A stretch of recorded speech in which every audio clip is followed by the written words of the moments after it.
So we're now going to look at the testimony of Richard Morgan, Casey, to the Post Office Horizon IT inquiry. So Richard Morgan, King's Counsel, or Queen's Counsel as he was then, is a barrister who has advised the post offices on cases. His area of law, as far as I understand it, is civil law, commercial litigation area, and one of the most substantive cases that he advised on was Lee Castleton's case. He does discuss how he was involved in other cases, but these tended to be preliminary discussions that didn't lead to any form of substantial action as far as he sets out. Let's jump into the inquiry. Good morning, sir. Can you see and hear me? Yes, I can, thank you. May I call Richard Morgan, please? Yeah.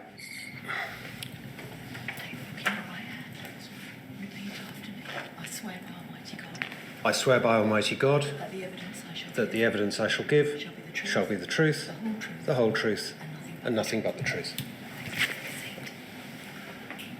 Thank you, Mr. Morgan. Please do sit down. As you know, I'm Jason Beer. I ask questions on behalf of the inquiry. Can you give us your full name, please? Richard Hugo Lyndon Morgan. Thank you for coming to give your evidence to the inquiry today and for the provision of a witness statement previously. We're very grateful to you for the assistance that you are giving to this investigation. You should have in front of you a hard copy of that witness statement. I do. It's in your name and dated the 19th of May 2023. It is. If you turn to the last page of it, which is I think page 31, is that your signature?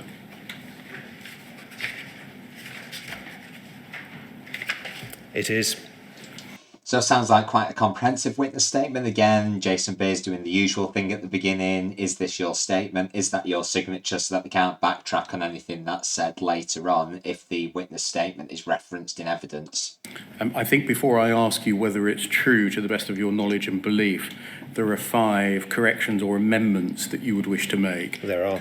Can we go through those, please? I think the first is on paragraph 3 on page 1, is that right? Yes, just as a matter of completeness, I also corresponded with Linklaters and obtained confirmation from them that there was no privilege maintained. And so in the first sentence there, where you say, I have had correspondence I've had with members of the legal team for the inquiry and my original instructing solicitors, Bond Pierce, now known as Womble Bond Dickinson, you would add in, and also Linklaters. Yes. Thank you. And then on page 18, please. Yes, paragraph 56. Paragraph 56, thank you. What is the amendment or addition that you wish to make to 56? So having seen further documentation since I produced this, I now see, although I didn't remember at the time, that there was no expert evidence called at trial by either side. Thank you very much. You do say there, again, a review of the transcript of the hearing would confirm the position one way or the other, and you've now seen a transcript or a note of the trial. I've seen a transcript of one day of the hearing and a note of the opening, of the morning of the opening. Thank you. I think the third correction or addition is page 21, paragraph 63. Yes.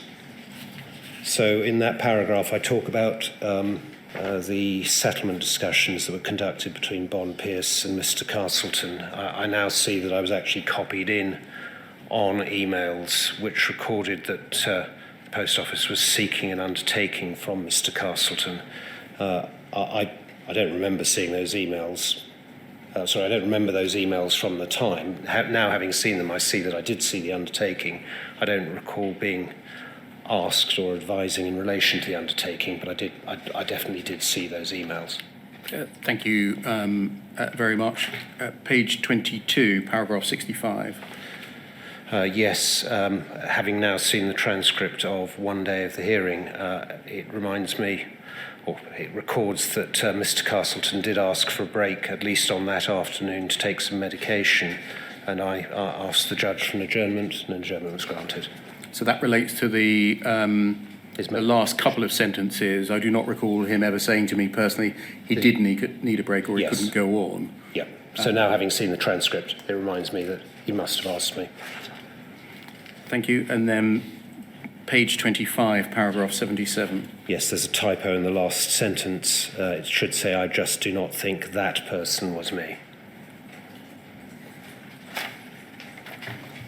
So I guess to sum up those corrections, then the vast majority are basically not necessarily recollections because he didn't remember, but having reviewed additional documentation from the inquiry is now correcting some of the statements that he made. Seems like he's got a lot of attention to detail. We saw how some witnesses have previously floundered over the corrections a bit. He's very specific, even spotting a typo, which I guess you would expect from King's Counsel. You would expect that kind of fluidity from them, but it'll be interesting to see how the evidence goes from now. So delete the first was. Yes. Thank you. With those amendments, are the contents of that witness statement true to the best of your knowledge and belief? They are true, yes, to the best of my knowledge, information, and belief. Can I start with your career qualifications and experience? You're a barrister, having been called to the bar in 1988, is that Yes. right? You were appointed Queen's Counsel, as it then was, in 2011. Yes. Which is after most, but not all, of the events that we're going to look at, correct? Yes. And I think at all times relevant to the questions that I'm going to ask you, you practiced in Chancery, Commercial and Insolvency Law. Yes. You tell us that before the Lee Castleton case, you've been instructed by Tom Beezer of Bond Pierce. Yes. But you believe this was your first instruction, the Castleton case. Is that right? On behalf of the Post Office? Yes. And as it turned out, it was to be the first in a line of cases in which you were instructed by the Post Office after judgment was obtained against Mr. Castleton. I think that's right. I think that's putting a bit high.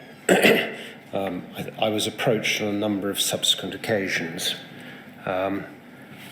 where an initial preliminary approach was made. I think there was only one case where I apparently produced a defence and counterclaim, but otherwise none of the other sets of instructions ever led to anything substantive. They're set out just so that we've got them, I think, Yes. on page. Well, the Lee Castleton case was a big if for you first, wasn't it? We saw that dramatised in the ITV drama Mr. Bates versus the Post Office. So it'll be certainly interesting to focus on his involvement in that one for sure. 29 of your witness statement. Yes, that's it. That's all I can see from my chamber's records anyway. Just slow down a moment. It takes a little while for the document to be displayed, and therefore for people who aren't in the room who are following to see it. So paragraph 91, you say, according to my chamber's fee system, I received the following other sets of instructions on behalf of the Post Office. In 2007, a case called Aslam, when you gave some advice by telephone. Later in 2007, a case called Bilku, where you had a telephone conference and settled a defence and counterclaim. Well, I settled a draft particulars of defence and counterclaim. I don't have a record of ever settling the final version. In 2011, you received instructions in Scott Darlington and had a consultation in October and December that year. Yes. And then over the page, please. You received instructions from the Post Office in a case called Prosser, and you gave some preliminary advice, but then that wasn't followed up with instructions. No.